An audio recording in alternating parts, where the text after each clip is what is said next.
Welcome to the latest edition of Let's Talk Blood Cancer, the Patients Podcast, with me, Adam Joyce, former blood cancer patient myself, out here in the beautiful Calpe on the Costa Blanca for the Tour 21 training camp. So during the series of podcasts, this is probably the busiest sofa that we've ever had. So gents, if I can ask you all to introduce yourselves. My name is Jeff Davis. I'm here because my daughter has chronic myeloid leukemia.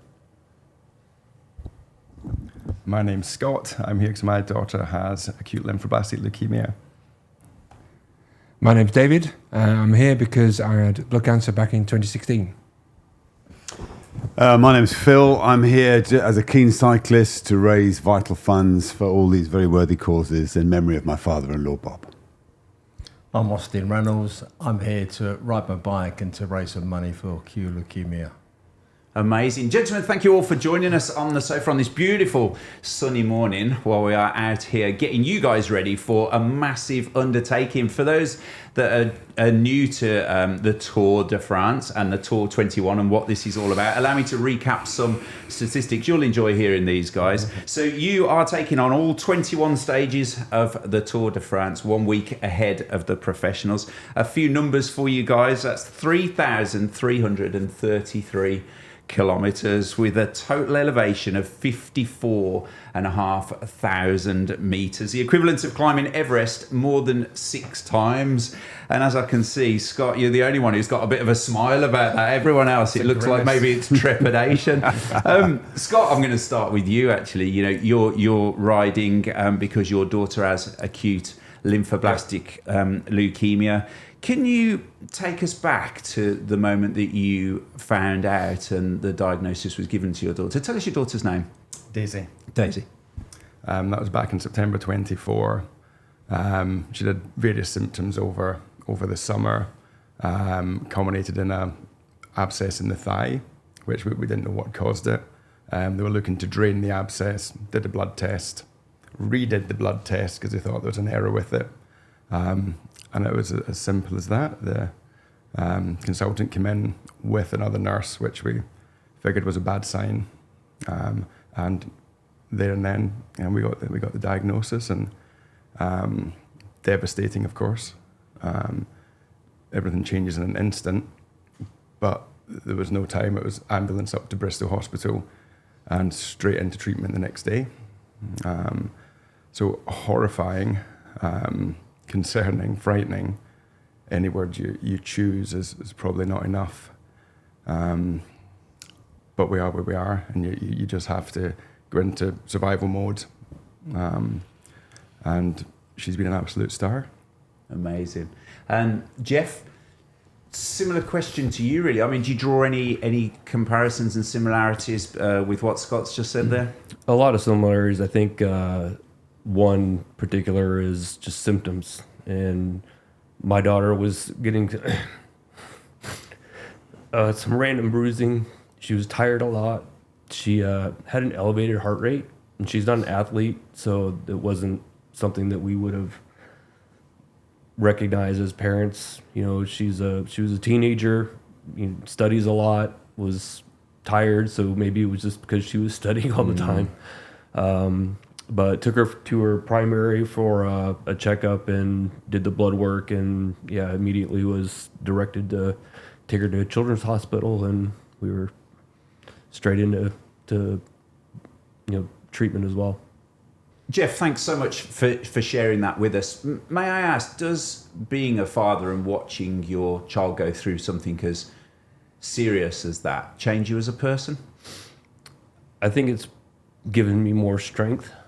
Seeing my daughter's strength and knowing that she is resilient through the adversity of being a teenager and the troubles that a teenager goes through, and then also having to deal with having a blood cancer and dealing with that every day in her mind, but then also making sure that she's still getting straight A's and achieving the other goals that she has as a teenager, and that's really given me a lot of strength.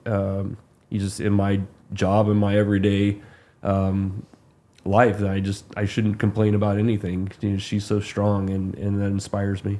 Were you a strong person before? Or I have think you I was grown to be mentally strong, but as a man, I hide a lot of strength, I think. And just, I think we as men tend to hide things just in general so that we look strong. But I think internally there was probably some weaknesses that she's been able to help me draw out. And Scott? Yeah, I think watching Daisy go through the treatment, it's inspirational. Seeing how she's coped with it. She literally hasn't complained about any of it the whole way. She's just taken it all on the chin, one treatment at a time. It gives you strength that's awe-inspiring. I think you become a bit simpler almost. You appreciate the more basic things. It just gives you a more relaxed, simple view of life. You don't need everything. You don't need to stress too much about work, about anything really. You see what's important at that point. Yeah. And it's family. Absolutely. And has cycling become an outlet for you, gentlemen? Was it an escape, or were you keen cyclists before? Cyclist before, not to this level. I think you grapple for something you can control, anything, because you've got no control over the process at all. You hand your daughter over to the medical folk who do a fantastic job, but there's no control there at all. So yeah, I think this ride in particular gives me focus, gives me exercise. Obviously, it's time just to think of other stuff, and just something you can focus on that is helpful and something we can actively do to further treatment. Yeah. And what do your girls think about the challenge that you're undertaking?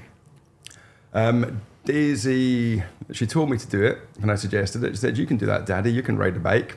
I think without fully understanding the challenge that was perhaps about to be undertaken. They're excited. Excited she's going to come to Paris at the end to meet me on the line. So it will be an emotional finish. Yeah. My daughter's very supportive. I think she's also very private. So I think the aspect of me putting her out there is she's a little hesitant for that, but she's been very supportive with the posts that I do and talking and about it, talking about her with people. She's been a lot more comfortable with. But she gave a speech at her senior year saying that cancer doesn't define her. Sorry.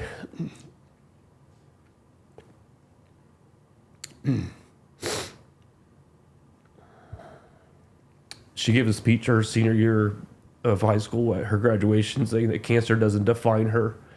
So I don't want to put this as her. This is just her. She's not just cancer. She's much more than that. And I think she's only hesitant for that aspect of it. But she's very supportive of this. She knows that I love bikes and doing the ride is going to be great for not just her leukemia but for others that have dealt with it and are dealing with it. Yeah, thank you, Jeff.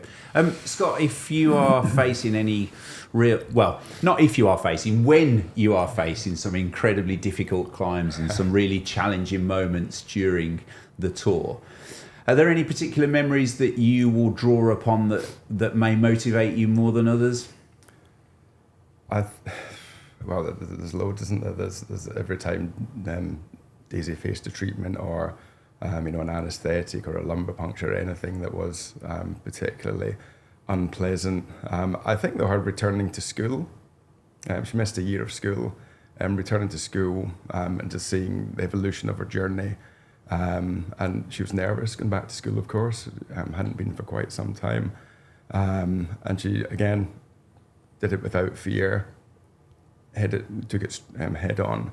Whenever it's tough up the numerous climbs, I'll just be thinking of how far she's come and how she's got back to school and progressed forward with everything.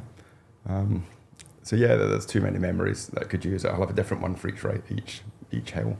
Mountain. Well, if we consider all the challenges you might face, you'll at least you've got a lot to choose from. I've plenty of them, don't worry. Yeah. David, you're returning back to this. again.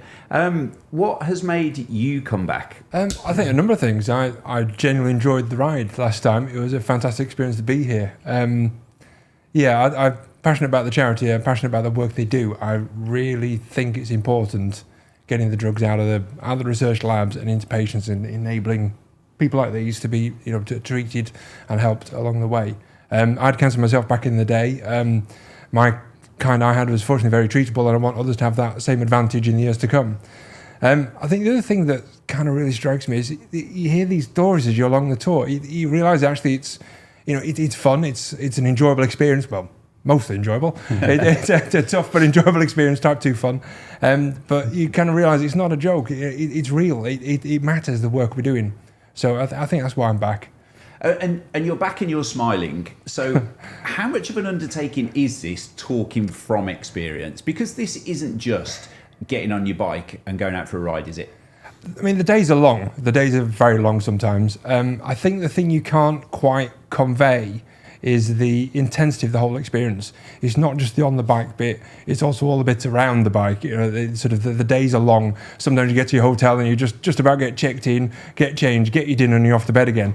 And then you're up again at 6 o'clock, whatever, getting ready for the cycling the following day. So I think that intensity of it, day in, day out, is something you can't quite convey. But it's an undertaking on and off the bike. David, have you got any unfinished business? Are there anything that you want to sort of do better on this time round than last? Well, last time I came in, I had a number of bumps in the road, shall we say, on the training plan on the way in. So I had potential bumps and things I had to go and get investigated. It took me some time off the bike, so I wasn't in quite the shape I wanted to be when I got in, and I knew I had to take it quite carefully. So I guess this time I'm just hoping to be a bit stronger, a bit better prepared, and a fewer bumps in the road on the way in. Are you finding that any of the other 12 riders that are joining you are quizzing you about what to expect? Are you the font of knowledge? I wouldn't say I'm the font of knowledge. I mean, there's other riders here who have done it before.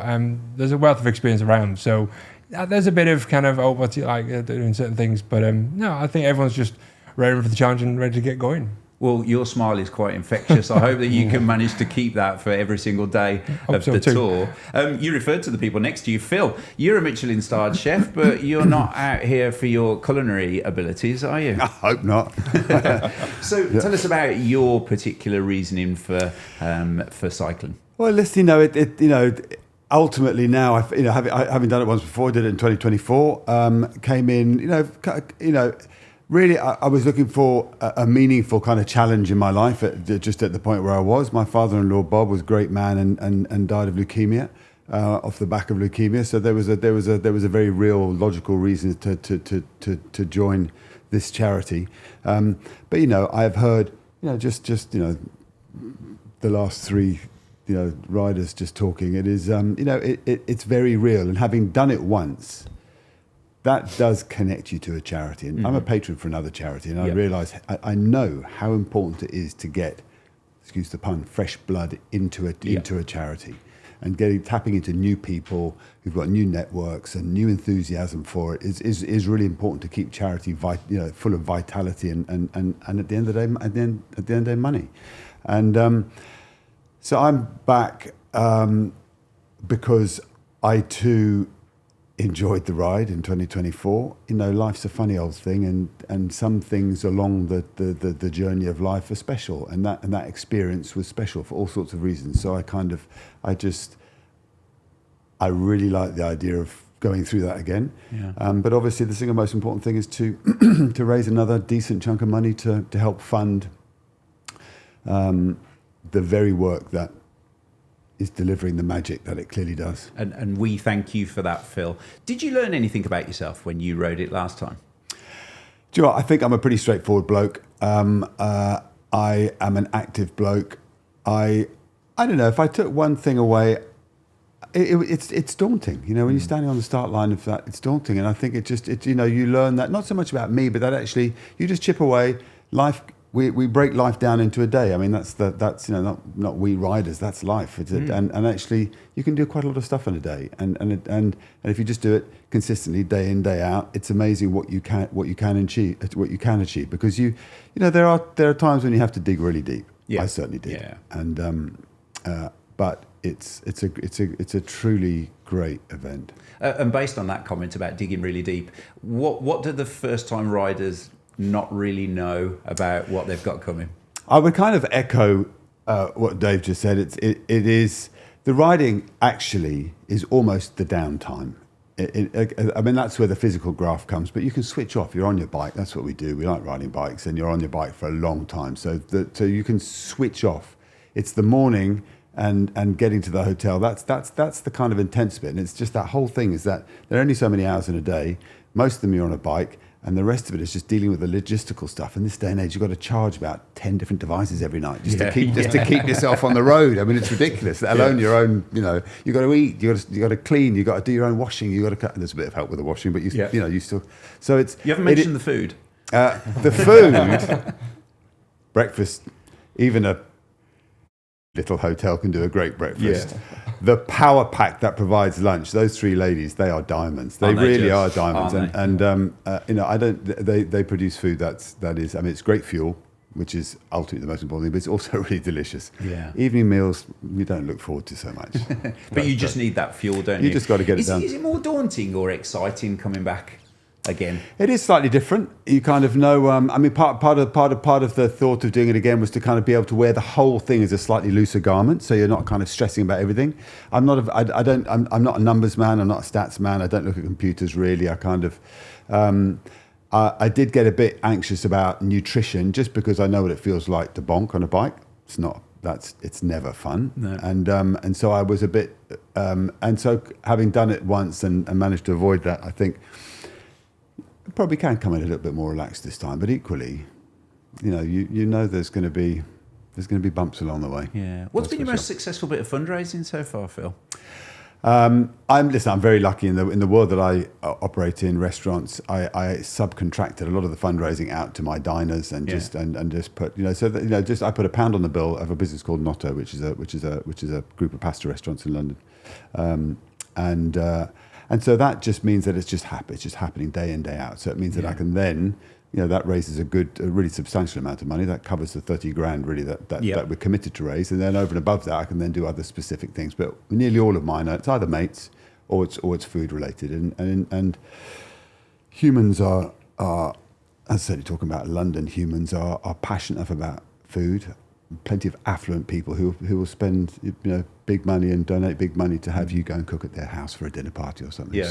I've got plenty of that lined up. That's a different answer to what I thought you might give. I imagined you in the kitchen saying you all need to sponsor me, and everybody just simply saying yes, chef, we absolutely will. Austin, it's your first time riding the event.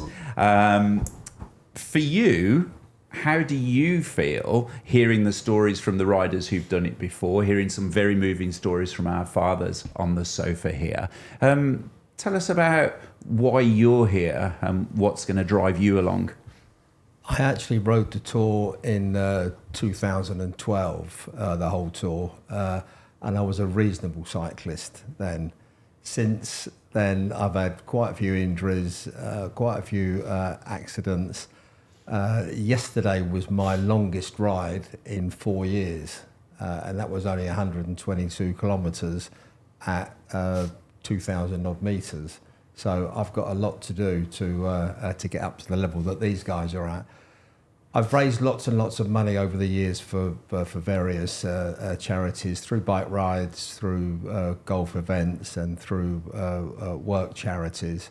And I wanted an additional challenge. A couple of years ago, I sailed around the world, and that was a most wonderful challenge. When I came back from that, I needed something else to sort of focus on, and I thought, I know what, I'll go for a bike ride. But I think for me, not knowing anything about cure leukemia, listening to the guys' stories, I've only been with them now for 3 days. I haven't understood leukemia at all. It just makes me...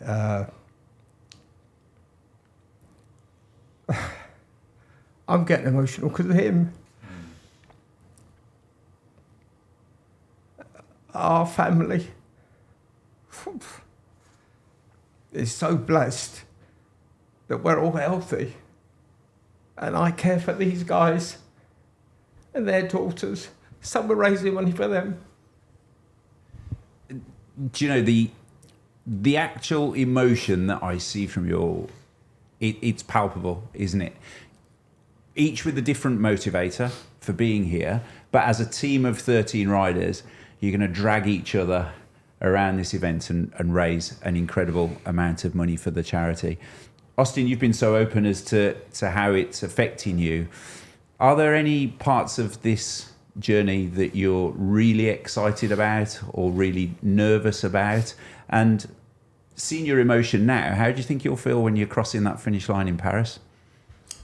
I've got to get there first. It's going to be tough. I know it's going to be tough. I've been through the ringer for lots and lots of things. I think the big climbs are going to be quite tough. I hope to lose a few more kilos. I'll spend a lot of time in the gym over the next 12 weeks. And this camp, if anything else, has just showed me the level that I'm at. It's not particularly great at this moment in time, but I'm going to get there. And hopefully I'll have some fun with these guys along the way, because obviously the nickname the Governor is, has been around for a long time, and there's a reason for it. And so I'll get these guys through it. Hopefully they'll be dragging me up some of the hills as well. And you're talking about the training camp because, of course, we are in the middle of your training camp week out here in Calpe. And you've had some great successes on the fundraising, Austin. What advice would you give to anyone who may be finding it challenging to raise that money? Because I think we all understand that the sponsors fatigue that happens. Certainly, I know it happened when I kept asking the same people for sponsorship and money. What advice would you give people, and how were you so successful at raising that money? I think the key thing really for me is that when somebody either ignores your plea for money or says no, that's actually at that moment in time. That doesn't mean tomorrow or the next week or the week after that, or when they've had a couple of beers, you grab them again and you say, look, here, don't forget, give me your credit card, we can put some money on it now. So never be afraid for them. The no is only no for today. It's not no for tomorrow or no for next week or no for the week after. Just keep asking. They can only say no. They will eventually give in. Is this any way that you got your nickname? Possibly. Fathers, I want to come back to you if I can. This podcast gets viewed all around the world by people who are maybe directly affected by leukemia, indirectly affected by blood cancer, or just really interested in what we're doing. There will be fathers watching this whose children are currently undergoing treatment. What kind of words of support could either of you offer? Hang in there. One day at a time. It's a long process. Obviously, we're raising money to try and get that process shortened over time. But one day at a time, keep strong. You just have to keep positive. Don't let yourself drift into a negative place. Trust the medics, trust the team, trust everything that's happening. And you just have to play it as you find it with each result that you get. But stay positive will be the most important part. Your thoughts, Jeff? I think as I began, we ignored symptoms, and I think that just for parents in general, don't ignore symptoms. Bruising, high heart rate, tiredness, things like that. But as you're dealing with it, just don't give up hope. There's things that, like what we're doing, there's drugs out there. There's so many drugs out there now that can work. And my daughter's on her third. So making sure you're with the right doctors and with the right people that can give that advice and go from one drug to another and really trial those so that you're not losing that hope and know that there's continually research and things going on that could just be the next step to your child being healthy. Positivity and hope is clearly what I'm picking up from you two. And when your daughters watch this podcast in 10 years' time, what would you like them to understand about the reasons you are riding the Tour 21? For me, it's so other families have the same hope that we have. And the same, like, I always tell people she's living a very healthy life of a 20-year-old right now. Even though she still has cancer, she takes a daily drug. She's living life as a 20-year-old should. And the diagnosis isn't the end. It's just the beginning of what can really be good for them in their lives, and know that they can still be healthy. Scott? Similar to Jeff there. Also, I think we're here to ensure that every type of leukemia can have a positive outcome at the end of it. We're trying to make the treatments more effective, less aggressive, shorter in duration. We're here to make a difference to the future sufferers of this. Thank you. David, you've done it before. I need to ask you again. If you've obviously come back because you love it, if there are people sitting watching this podcast who think, do you know what, I fancy a piece of that, I'd quite like to get involved in the Tour 21, what's your message to them? Yeah, I think it's get involved, give it a go, give it a try. I don't think you need to be a super cyclist. We're not racing like the pros. It takes us twice as long to do each day. Did you see the relief on Austin's face when you said that? I thought I was a pro. You certainly don't have to be a pro. So it's just get involved, give it a go. Yes, it needs a bit of training, a bit of build up and things to it, but just get on with it and give it a go. It's achievable. Certainly the physical side of it is achievable. The fundraising is a challenge, but it's we're all just ordinary folks, just doing the best we can. Phil, is he telling the truth? Yeah, I think he is. It's achievable. It is achievable. Listen, I think I lead a pretty standard life. We've all got specific things that go on in our lives, but life is, particularly these days. I live an urban life. I've got screens everywhere. I live in a Maz stainless steel box that's otherwise known as a kitchen. And getting out into the countryside for 3 weeks and parking screens and phones and all that stuff to one side to do some good for others, hopefully, and have a great time yourself it's really special. That doesn't it is the word I use for me. It's a very privileged experience, and it is really special, and it's achievable. You chip away a day at a time, tap away going up the hills. You get there in the end. Like Dave said, it takes us a whole lot longer than the pros, and that's what makes it achievable and harder in a way. But it is for me. If I look back on my 60 years, there's been amazing moments, and obviously, but T21. Hang on, how many years? 60 years. He's a youngster. He looks it, doesn't he? Yeah. Cool. T21 is for me. It's one of the very real things that I've done has happened in my life, and I love it. And what about the friendships that you forge? Because I can already see by having you on the sofa, some of you know each other already, some of you have never met. This isn't just something where you're going to be cycling as a group of strangers, is it?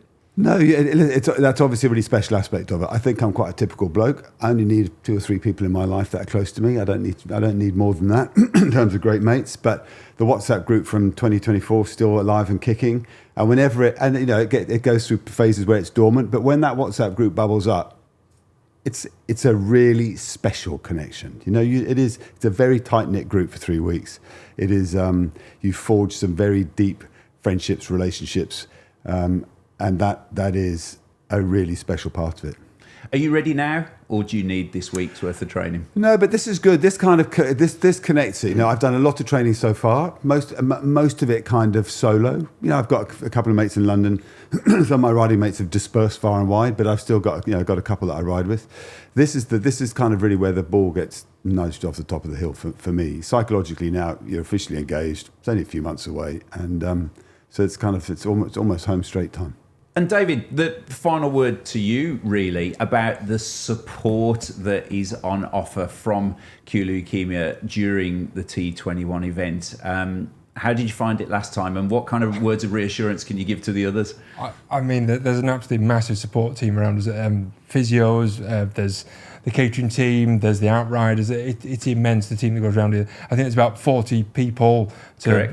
Sort of something like 15 riders, 10, 15 riders. So, I mean, the support team is massive, and they will sort of cover everything you could possibly think of whilst you're there. All you need to do is get up, get on the bike, put it off at the end, and there'll be a mechanic to come and take care of it for you. So it's absolutely superb. If you just take each little step at a time, you'll get through it. There you go. A couple of words of reassurance for some of you there. We will absolutely just ask you to cycle every day. That's all we want you to do. Gentlemen, it's been an absolute privilege to talk to you all this morning. And thank you for sharing your deeply personal stories with us as well. I wish you absolutely all the best, not only on the ride, but on the training camp that you're part of this week, because I know straight after this podcast you're into your Lycra and out and on your bikes, aren't you? And if anybody watching this podcast would like to support any of the riders of the T21, you can just click on the link in the description below this video. These guys are undertaking something truly massive, and it would be great if you could support them. And undoubtedly we will catch up with them all, not only during the ride, but afterwards as well. Thank you for watching. My name is Adam Joyce. See you next time.